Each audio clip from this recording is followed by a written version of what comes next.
Let's crank it up to 15. Ooh! Mother did her practice round on 11, That's which... right, that was caca.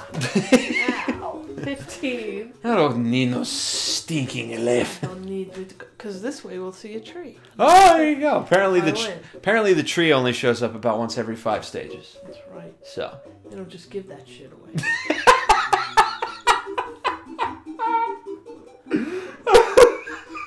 Shh, shh, shh. Serious. Don't make me laugh. I'm sorry. I'm going to lose. Oh, jeez. They just served it right to you there, didn't they? There we go. This is where you run into problems with Let's Plays, is when it gets too serious. I know, and you can't think. Well, I mean, you can't think, play, and talk at the same time. It's oh no! Oh no! Uh-oh, problem. That's Maybe I should start at 11. okay. We'll do something else. All right. But yeah, just go again. I'll try again. It's fine. But problem is from that Mahjong game you used to play. Oh yeah. And I always used to say it sounded like Jimmy, who's a childhood friend of mine's dad. When you're playing Mahjong, you can only match certain tiles, and if you run out of matches, you know there's still tiles you can't win the game, and it would just problem. Do you remember that game that you had that? Are you talking about the? Yes, it was like, oh man, how do I describe it? It was a still picture. Very annoying. It had no like video screen or anything. It was just a picture, and it was over like I want to say touch sensitive. You think that now, you think touch screen, but it just had like little panels under it. It was almost like those storybooks that have sounds. It felt like pressing one of those. And there was a fly, and it was like a picture of a kitchen, and it was a lot of fun. It was you would press places on the kitchen, and the fly would either, like the objective is to catch the fly and smash him, but you can't see him, because there's nothing really moving on the screen, if you want to call it that. It was like a board. It wasn't a screen. It wasn't like a video game. Right. But like if you were nowhere near me, you would go, ha ha ha, not even close. We took that on car trips. Yes, we did. If you guys saw the Incredible Crisis playthrough, or I guess when you guys see the Incredible Crisis playthrough and we get to the video where we're doing the minigame on the Ferris wheel, it actually plays a lot like that. Crisis? Yeah, it's an... Oh! Shh, shh. There we go. Oh my god. Incredible Crisis is a Japanese collection of mini games that Marcus introduced me to, and It just sounds so serious. well, it's very comical. Incredible Crisis? Incredible Crisis. I never thought about it though. It is kind of funny how jovial and jocular it is. Really? Yeah. It must not be that terrible. No, it's incredible. Oh, here we go. I'm exhausted from trying to believe unbelievable things. It's Stephen. Stephen Wright. Yeah. He is. My friend will tell me a story. They'll say, "Isn't that unbelievable?" I'll say, "Yeah, I guess so." Then I try to believe it. Then I'm exhausted. It's a mess. Oh man, I've been introducing a lot of the folks around the office to Mitch Hedberg. Really? Although some of them knew him, to begin with. But I went in the break room today, and a guy, I don't know him that well. We're not like super buds or You anything. were Mitch Hedberg, or you were the guy? The guy who was in the the break break room, and he was listening to Mitch Hedberg, and I was like, oh, it's Really? cool when people listen to things you say and take you up on your recommendation. Really? So he did it because of you? Yeah, I think so. And either that or he knew Mitch Hedberg, and he said, I've been meaning to check out Stephen Wright and Reggie Watts. yeah, I also mentioned. It is very much the same style. Yeah, he just doesn't talk about drugs as much and curses less. Except he does have that one. He's like, I was doing peyote when I took my SATs. I made an 1800. 1800. Yeah. That's pretty good, though. Well, that's better than you can make. I think that's the joke. What is the most you can get on your It used to be 1600. I think they've changed the scale, but it used to be 1600 was a perfect score. Well, but I find that Mitch Hedberg and Stephen Wright have a lot of like unconsciously, I'm sure to them, parallel jokes because Stephen Wright has that one. Well, which one is dead? Mitch Hedberg. So Stephen Wright's still alive. Right. But so were they alive? Were they relevant during the same time period? oh sure, yeah. Stephen Wright's been around a long, long time, and you know Mitch So it's Hedberg's very whole career was during that period, I think. Yeah. But like Stephen Stephen Hedberg, right? Mitch. Stephen Headright. Headright, Mitch. I Face.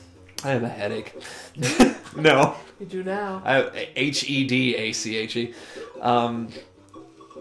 But he has he has that joke about doing peyote during his SATs.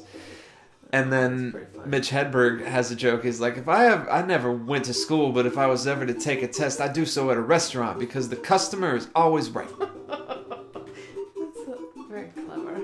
That's both pretty funny. One of them is darker than the other.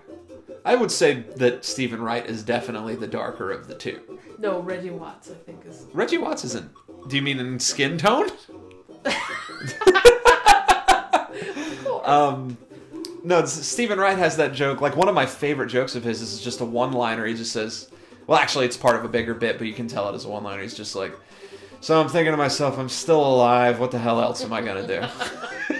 Yeah, I guess he's a little more... I don't want to tell the whole bit on the show. It's weird when you're creating entertainment based on, you know, talking about other people's entertainment that they've created. It's hard to not feel like a plagiarist. But hey, maybe some folks will go check out Stephen Wright as a result of the video. True. Who knows? Well, he is. I mean, he's been around a good bit. He's Right. pretty funny. I like how he has an album or a special, whatever you want to call it, as a comedian. I guess it's a little different. Called I Have a Pony. I think that was his first one, and then he made one somewhat recently that's I Still Have a Pony. Oh, look. Bought a new camera. It's very advanced. You don't even need it. I can't do this. Oh, man. The reason I told that one, it's just funny because you listen to his old comedy and, you know, it doesn't touch really on technology or anything, but then he, you know, did the newer CD. I have a CD burner, my fireplace. 24-hour banking? I don't have time for that. I wish that you could make a career as a Mitch Hedberg impersonator. That would be my ideal line of work.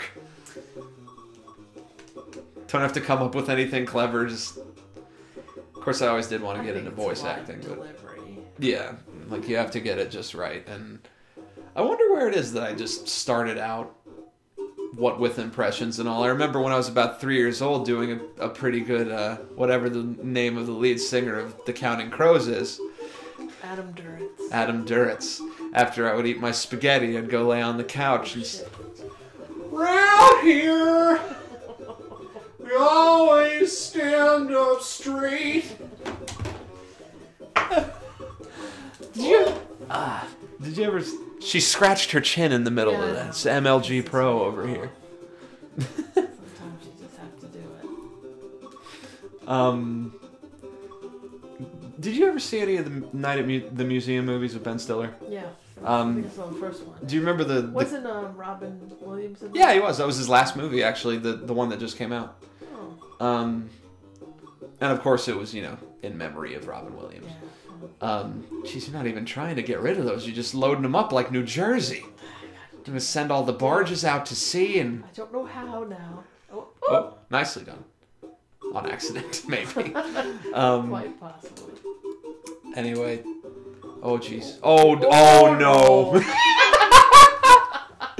Oh, problem. This is where you just stop trying. Oh, jeez. Well, all I was going to say about Night at the Museum was that, you remember the caveman? Yeah. In the new one, like, the caveman was trying to break into, like, this security guard house. They were in England in this particular installment of the series. And she's like, I don't know what you've got here with this man who's banging down my door. Looks a bit like the lead singer of The Counting Crows. Pretty funny stuff. He's kind of a wine bag. Well, it's a lot of wine. A wine skin. He's a wine skin. All right. Well, she did not complete level 15, I did but not. she's pretty friggin' amazing, I'm right? disappointed. She's got better music taste than your mom. I can guarantee you that. I just wanted to see the tree. Well, we've seen a couple of trees. No, I wanted to see the 15 tree. Okay. Well, let's both go on level. Let's call it Can't 12. you play me? Yeah, we'll do it on level 12. You can Okay. do whatever level you want. But next time on Bratz Play, head to head, mother versus son. It's gonna be a matricide.